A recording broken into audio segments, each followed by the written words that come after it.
Hey guys, I feel very nervous making this video. I'm just trying to like gently push myself into it because I keep kind of psyching myself out a bit because this is a bit of a vulnerable topic.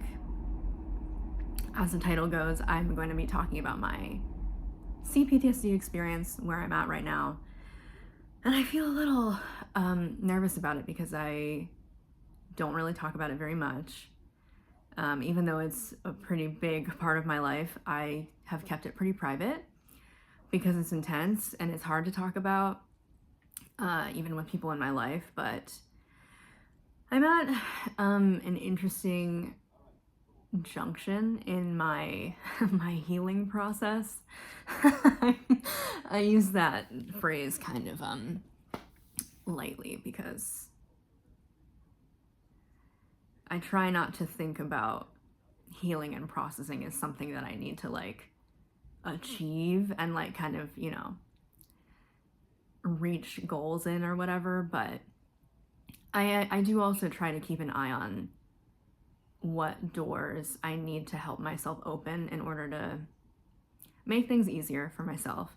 And I think where I'm at right now is wanting to be a little bit more open and putting that into practice, like being honest and vulnerable, because in the past it's been safer for me to not share and to keep things to myself, and that helped me feel more in control and very, like I never had to disclose anything that would make me feel too seen, and that was the right thing for me to do for a long time. But now I think I am wanting to say more and kind of see how it feels to actually talk about things that I normally keep to myself and feel it a little bit more openly as well. And I want to say before I kind of start getting into my thoughts that if you have C-PTSD, I just want to encourage you to take care of yourself when you're watching this. And I'm not going to go into anything graphic, so don't worry about any like shocks and graphic details or anything like that. But you never know, like when somebody's sharing their experience because of the mirror neurons of it all. And I'm gonna do my best to like stay grounded in my body because I do feel pretty grounded, and I'm gonna just like let myself ride the waves of what comes up, and that might bring stuff up for you. So if you need to step away, please do that. You can always come back later and watch the video. I actually would encourage you to also like have a little game plan, and that's not even just for this video, but just in general when you're like engaging with writing or videos or whatever where people are talking about their mental health experiences. If you don't already, just have a little plan in your head for what to do if you get overwhelmed, what kind of stuff helps you find regulation and grounding, like if you need to go outside and move and go on a walk, or if you have stuffed animals or something. I think that's just a good thing to do. So I'm just putting that out there. But anyway, where to start? I guess the thing that I think is the hardest to articulate sometimes is the level of grief that I experience with C-PTSD, to jump right in there. I think, like the depth of feeling that you can have oftentimes feels like the biggest roadblock to connecting with other people. And it becomes this kind of vicious cycle because in your previous experiences, because of the nature of trauma, you were likely left alone to deal with a lot of things. And if you have a kind of severe trauma history, like I have a kind of severe trauma history, it does kind of create this very early belief based in your reality that you experience something that other people around you are not experiencing. And there is this inherent disconnect that I've always felt from other people because of the nature of my trauma history and what about it was hard to articulate, how it was difficult to feel in the presence of other people. And the thing is I actually was very thoroughly socialized from very early. I've always been around people, all kinds of people too. I grew up in Florida. And so I've been around like every type of person that you could come across. And I love being around people. I'm a people person. And so I'm very like eager to connect to people. I love exploring new things. I love going out, and I don't mind small talk. You know, I'm actually not one of those people who who hate small talk. But it has been weird for me because as much as I love being around people, there's always been a really, really large part of myself that I keep to myself. And as an adult, you know, in the world, adult life is complicated. And I find myself oftentimes feeling very weighed down by the depth and the layers and the complexity of like the grief and the challenges that I feel. And I can get really caught up in this. One of my biggest fears and one of my biggest like, you know, unconscious and conscious beliefs is that people don't have the capacity to like meet me where I am, and that they're not gonna want to, like they don't have the capacity, they don't know how, and that if I tried to connect that they would be overwhelmed or they would even be annoyed or disgusted. And sometimes I can stop myself from sharing things that I actually want to share. And I think I've in the past, like, you know, out of not yet having the capacity, I think I've robbed some people of like the opportunity of being there for me because I didn't have the capacity to let somebody be there for me. It's taken me a long time to like even receive support. And, you know, that's kind of a part of like why I'm making this, is to like let myself articulate these things. And I'm making this video because I'm in a very different place, and like I've done so much healing, and like I've grown so much in the past 8 years or so that I've been in like my trauma resolution process. I've grown tremendously, and I've had so many profound experiences. And because of all that growth, I have the capacity to handle a level of grief that I couldn't handle before. And so it's always a mixed bag, you know, of like seeing evidence of my resilience, and like I feel very grounded in myself. I feel like myself for the first time in quite a long time. I've had pretty severe dissociation in my life, and because of a traumatic event that I experienced in my very early 20s, when I was 20 actually. No, I was 19. I was 19 during that traumatic event.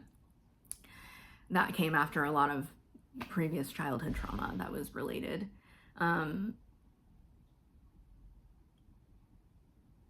See, I just got spaced out just then. I was like, wait, what was I talking about?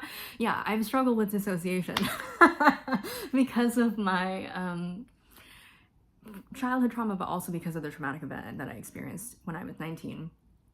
And this is the first time since then, because I went into a split state after that trauma event, and I knew it because I had that thing happen to me where I had a lot of subconscious, like suppressed memories, emotions, physiological sensations. Had no idea that it was there, and the traumatic event that happened knocked all of that off the shelves, if you will. And I was so young at the time that I had no idea what the hell any of that was. I mean, I kind of subconsciously was like, oh, I think I know what that is, but it was too much too soon for me. And so my body physically could not handle like the level of adrenaline and like the grief, the panic that I was feeling, about the thing that had happened, but also like all of my realizations about everything that had happened before that I didn't realize was as bad as it was, if that makes sense. Like my body and my system were being flooded to a degree that I could not handle, and I recognized that consciously. And so I kind of consciously, purposefully, and involuntarily went into a split state where part of me was very, very dissociated, and like actively, slowly building the capacity to like get back into my body, feel certain things, ground myself. And that's where I've been the past like a little over 8 years now. And after all of that work, I finally feel like myself again, and kind of like how I felt before the traumatic event,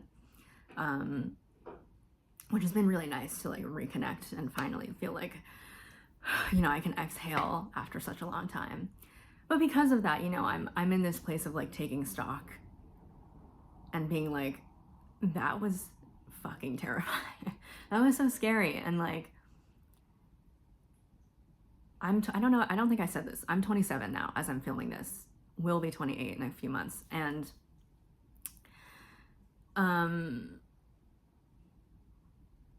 I have this like adult capacity that I've built now to like handle life and handle my experiences and my grief and where I'm at now.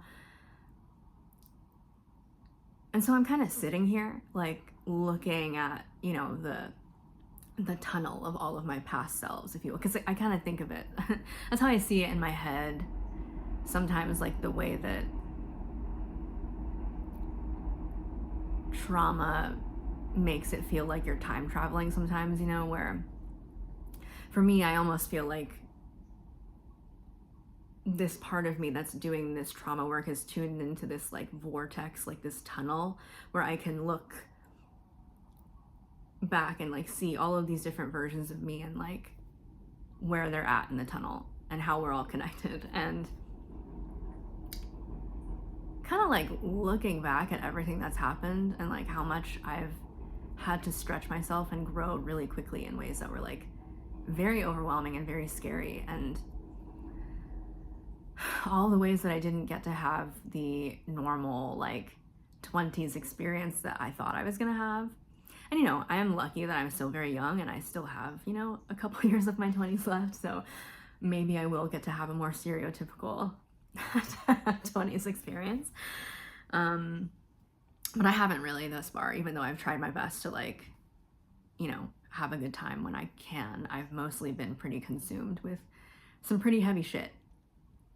And sitting with all of that, you know, like the grief of everything that's happened and the grief of like all this time of being young that I've missed out on. And that's because of my trauma, but also because of everything that's been happening in the world. You know, everything that's happening in America, everything that's happening globally. You know, it really does feel like we're in such intense times of change, and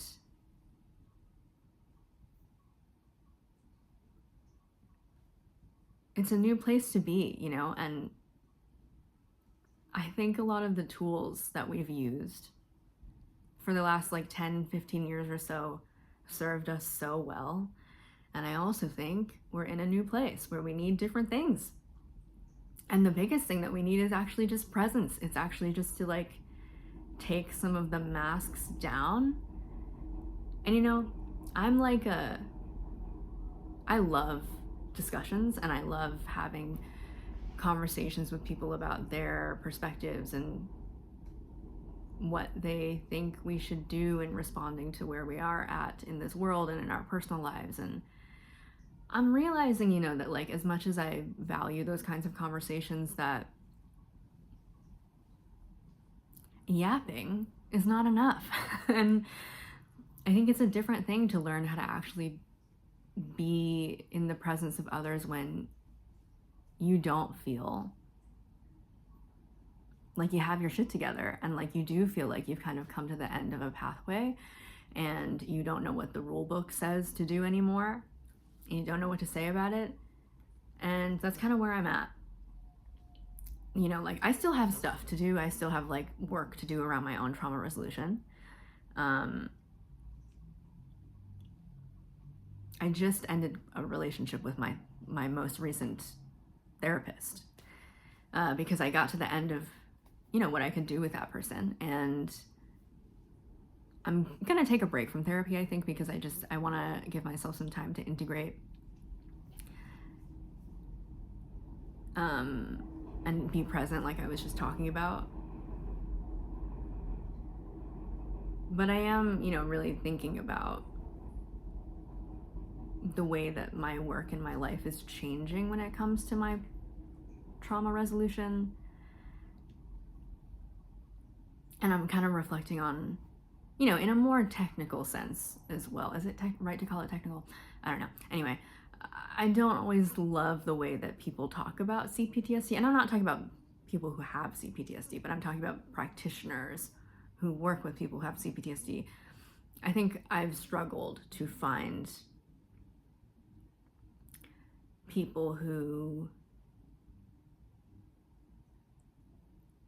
have the capacity for the emotional components of the work, because I think that something like an issue that I've run into is people have a cognitive understanding of what's necessary, and like you can have conversations around whatever all day long, but I think not everybody has the actual emotional capacity to be present with your pain and with your grief.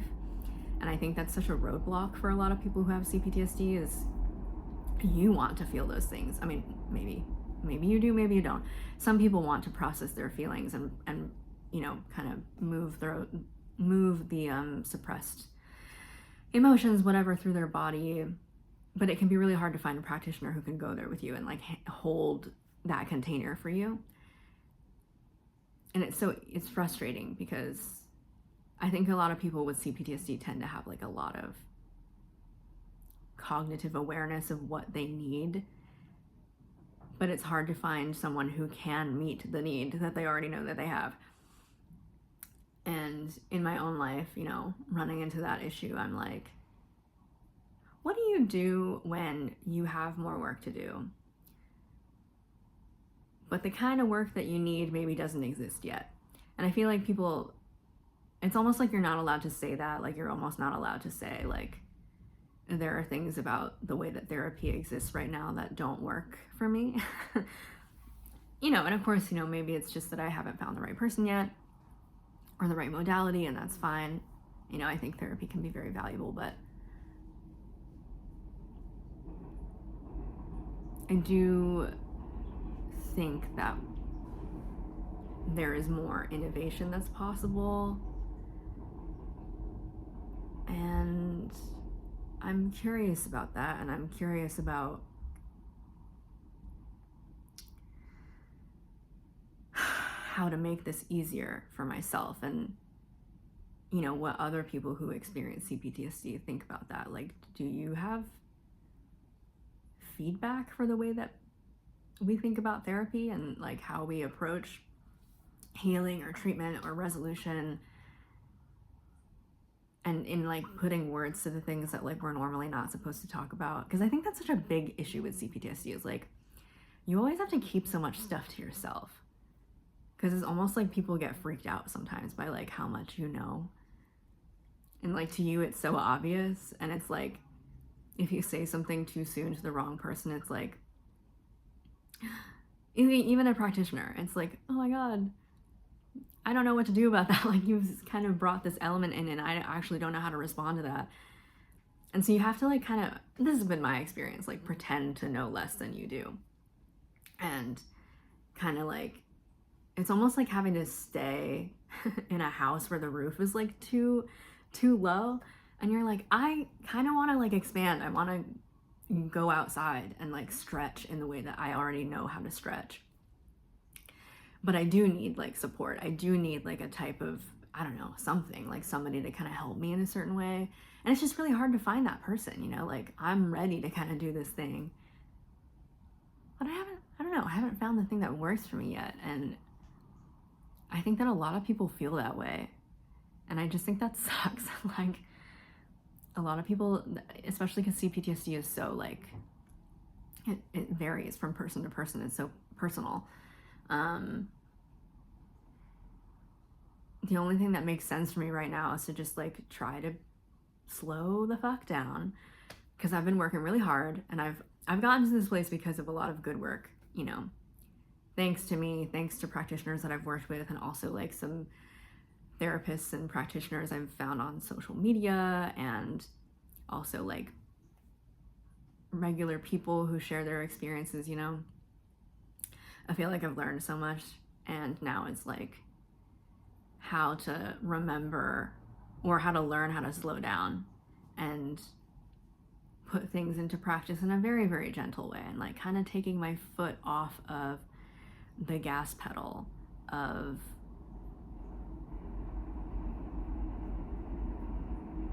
healing in this more overt way, even though I still have some stuff that I need to do.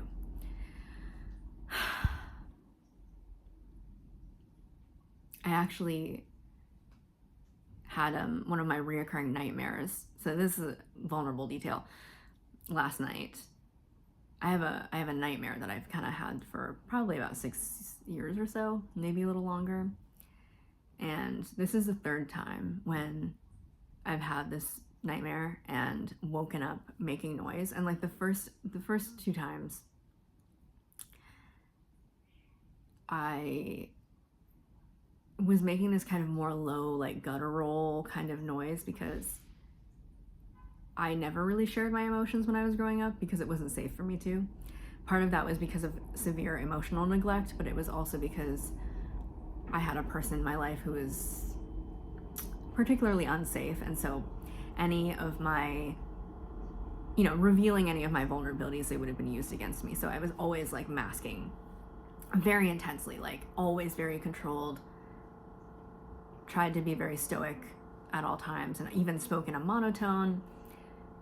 And I inflect a lot. Like, maybe I haven't in this video because I've kind of been speaking from like one part of myself, but I'm a pretty expressive speaker, and like very like feminine and like the way that we tend to think of like femininity, like girly-ish. And I had to suppress all of that for such a long time and like block it. And I never, you know, whenever anything scary happened in my life, I did not shout. I didn't make noise. And it's interesting to me that like in these dreams, it's almost like there's something that's been trying to come out, right? And so like the previous 2 times when I've had these nightmares, I've woken up kind of making this kind of low yell.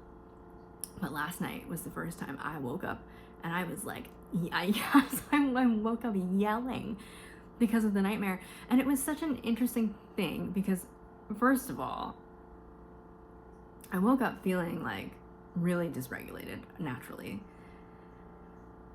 because I was like, holy shit, I was not expecting this intensity of stuff to come up. And it took me a while to kind of like find my footing through that. But I also was like, it's so interesting to me that my body is in a place where it's open to processing more overtly now, which is my point. My roundabout thing in this video is like, there is this really interesting paradox that like the more that you heal, sometimes the more intense the shit is that comes up. And I think that's why it's so important to have like a really solid foundation and to work with practitioners who understand the intricacies and how delicate this work can be. And it's just hard to find that. I'm frustrated. I'm proud of myself and where I'm at, and I'm feeling grounded, and I'm also annoyed at how difficult it is to find support for these things. And you know, I'm taking this pause in my life because it seems like a good place to take the pause after doing so much work, but I'm also just keeping an eye on the future and what I'm gonna need in the future, because I still have stuff that needs to be processed. And I'm like, fuck, you know, like I don't know exactly what I'm gonna do about that yet. And I'm just, I don't know, just feeling the need to vent about that it's irritating that it's so hard to find the right people when, you know, part of you is like ready to let that shit go, and then the thing about relational trauma is it needs to be healed relationally, and that's like the truth. But it's so hard to find people who can meet you in that proper relational container. There's always like a lag there, and I feel like that it's like so common, like for people who have C-PTSD, like I said, where like you know what you need, but you can't always find the right person at the right time. And I'm just kind of sick of that shit. You know, I'm like, I'm hopeful, you know, for like the years to come, where I think that there will be more people who have lived experience with these things that have important insights to share, and that we can maybe have more, you know, open communication with each other. Which is, again, why I'm making this video, because I think it's so important to like talk about this stuff, because it is so isolating. And I think it's helpful to like create a pathway of having more hope, and like having the potential of, oh yeah, you know, there are some people out there who understand. There are some people out there who are trying to find, you know, the same torch to light the pathway that you're trying to find. And I think the only way that we're gonna improve this kind of stuff and help each other out is by talking about it more in a way that's like safe and regulated and all of that. But yeah, I guess I'm just trying to add my piece to the puzzle, especially because I feel safe enough to do that now, and I don't mind sharing now. And, you know, I'd like to leave the door open for me to continue talking about this stuff as it comes up in my life in different ways. But yeah, if you have something of your experience that you'd like to share, feel free to leave it in the comments. I will ask you to maybe not, again, like not share graphic details about your trauma history, just because I want to keep this video like on the lighter side, so that it's something that people can access without feeling like it's gonna be too much for them with wherever you're at in your process. So feel free to share where you are, but please do leave out any intense details for now.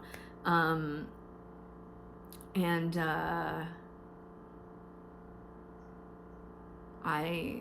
don't know, I hope this was helpful, that it made you feel a little bit more understood, or was helpful in co-regulating or something like that.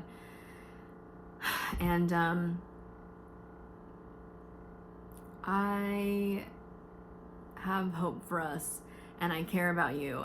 And I think it can get better, even though shit fucking sucks sometimes, and those two truths coexist constantly, don't they?